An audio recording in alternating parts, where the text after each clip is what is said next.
So, in our webinar, Trisha and I talk about document accessibility. And when I mention that, I'm really thinking about students and users who have a vision impairment and they rely on a screen reader. In all, it's best practice to give structure to your documents, but for students with vision impairments, it's critical. So it's just best habit when you are creating Word documents, tables, just making sure that you have the proper heading structure in your document. So I'm going to show you what I mean. This document I just pulled from the curriculum website. And as you can see, it's just saying that the style is normal text. So there is absolutely no structure to this document, and it's all saying it's normal text.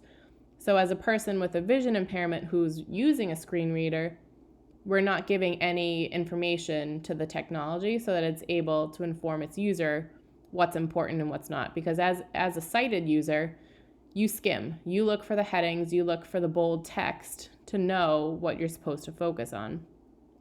As a person using a screen reader, you want to make sure that there are headings in here. So the first thing I'm going to do is make this top piece the title. So I'm not going to mess with the color, the format, anything like that. I'm just going to say I'm going to update title to match. So this is now considered a title. I didn't change the look of it at all. I'm just giving it that name. 7 text steps for the first 2 weeks of school. I'm going to call this heading 1. It's the most important information under the title. So now I'm going to scroll down, and all of these, I'm going to call them heading 2. And again, I'm not changing any of the formatting. I'm not messing with that. Heading 2, we're going to match it. And if you were creating this document, you would go through and change everything. These pictures, while they're great for us who can see them and read them, for a student with a vision impairment, they might not get all of the information. They might see that there's 2 bubbles, but they might not be able to read, choose, and kind.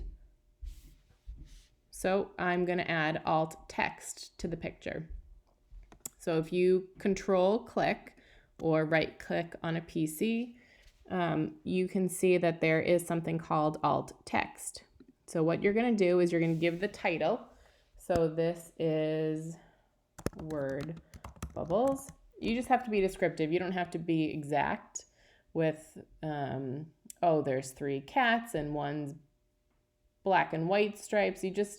You want to give all the important information.